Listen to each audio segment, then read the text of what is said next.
Le bâtiment à l'honneur. Bonjour à tous, bienvenue pour cette nouvelle édition du Club IMO, le club de l'immobilier. Avec notre invité aujourd'hui, c'est Jacques Chenu. Bonjour. Bonjour. Vous êtes le président de la FFB, la Fédération Française du Bâtiment, récemment président, puisque vous avez succédé à Didier Rideret. Alors Jacques Chenu, dans un contexte économique difficile où les permis de construire sont dans le rouge, également les mises en chantier, quand y aura-t-il une véritable reprise ? Voilà la bonne question. En tout cas, nous l'attendons, nous, depuis des années maintenant. C'est vrai que l'espoir est revenu avec un certain nombre d'annonces faites par ce gouvernement il y a quelques semaines, à la fois sur le logement neuf, mais aussi sur la rénovation énergétique. Donc cette reprise, nous l'attendons de pied ferme et les entreprises maintenant veulent vraiment voir le bout du tunnel. L'activité est en baisse depuis 2008, donc il serait effectivement temps que cette activité reparte. Comment se profile le secteur du bâtiment, votre secteur, là, pour le dernier trimestre de cette année, et si on prend du recul un peu sur cette année 2014 ? Alors sur l'année 2014, malheureusement, les chiffres vont être plus mauvais que ce que nous avions estimé en début d'année. Nous étions partis sur une base d'une baisse d'activité de 0,4%. Malheureusement, il semblerait que les chiffres de fin d'année nous emmènent vers une tendance plus autour des moins 1,5% de chiffre d'affaires que de 1%. Donc l'année n'a pas été bonne, très clairement, après une année 2013 où la baisse avait été de 3,5%. Alors, vous l'évoquiez, le Premier ministre Manuel Valls a annoncé un certain nombre de mesures pour tenter de relancer le secteur du logement. Est-ce que ça va tout d'abord dans le bon sens et est-ce que ce sera suffisant selon vous ? Ça va dans le bon sens, très clairement, puisque la plupart de nos demandes ont été entendues. Ce qui est important dans ce plan de relance sur le logement neuf, c'est qu'il est équilibré sur les secteurs qui doivent être relancés. Le logement social est maintenu, avec une confirmation d'un certain nombre d'aides qu'ils avaient déjà. L'investissement locatif qui était encalminé depuis la loi Duflot, disons les choses très clairement, était encalminé à moins de 30 000 logements. Les annonces avec ce nouveau système dit Pinel va réellement dans le bon sens si on va au bout, c'est-à-dire si effectivement elle est votée en tant que telle. Et bien sûr sur les primo-accédants, qui est le gros bataillon du manque de logement, du manque de vente en termes de logement, avec un allongement du prêt à taux zéro en termes de remboursement. Donc les trois piliers essentiels de la construction du logement neuf sont aujourd'hui soutenus, donc ça va dans le bon sens. Est-ce que ça sera suffisant ? Eh bien, je vous le dirai l'année prochaine, puisqu'on ne verra, me semble-t-il, l'effet de ces annonces que l'année prochaine, peut-être un petit peu sur cette fin d'année, sur l'investissement locatif, mais sur le primo-accédant, je pense que ça sera plus sur 2015, le temps que les dossiers se montent. Y a-t-il d'autres priorités ? Et puis, comment, en France, peut-on construire plus et moins cher ? L'autre priorité, c'est la rénovation énergétique. C'est tout ce marché de la rénovation qui représente 50% de l'activité de nos entrepreneurs et de nos artisans. Donc c'est essentiel. Les annonces qui ont été faites par Ségolène Royal vont là aussi dans le bon sens. Reste à les faire voter lors de la loi de finances. Les discussions vont s'ouvrir ces jours-ci. Donc c'est très très important que ce qui a été annoncé puisse être mis en place.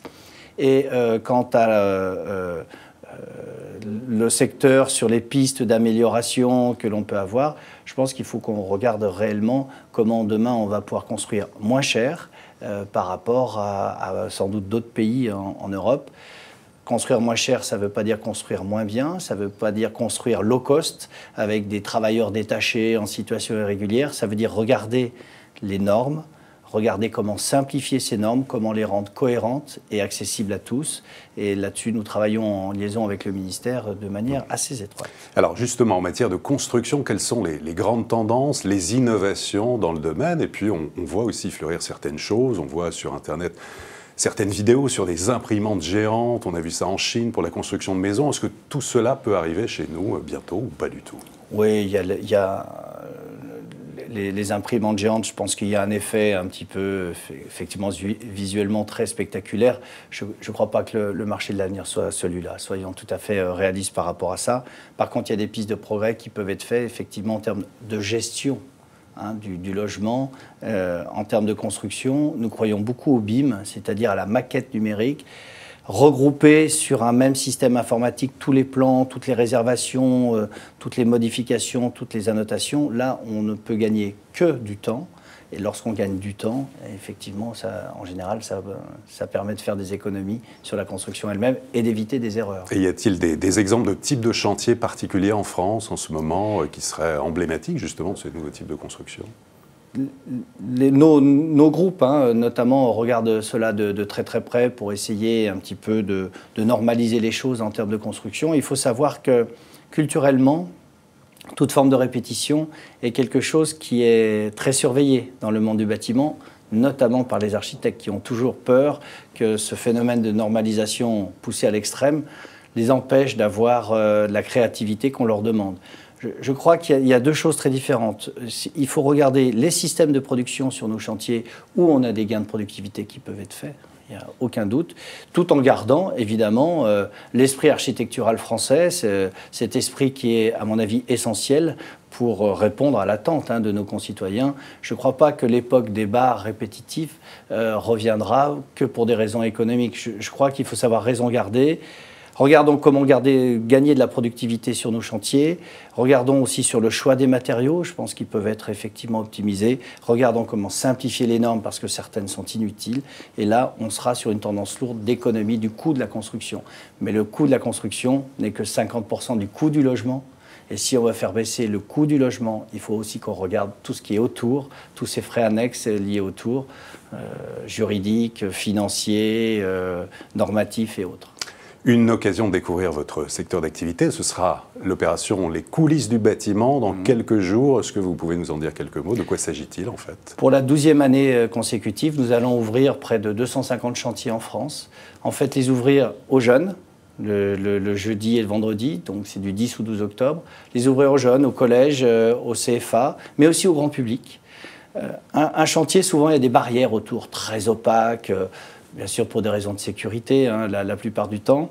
Mais cette opacité nous semble être un obstacle pour faire connaître nos métiers. L'idée, c'est on ouvre le chantier, on leur présente la diversité de nos métiers, la qualité, je crois, pouvoir dire des réalisations que nos entreprises sont capables de réaliser, et aussi des échanges directs avec les collaborateurs, avec les compagnons, qui ont souvent la passion de leur métier et qui souhaitent évidemment pouvoir l'expliquer aux autres. Et le rendez-vous est pris. Jacques Chanu, merci beaucoup. Merci à vous. Et à très bientôt pour une prochaine édition du Club Imo, Explore Imo, Le Figaro.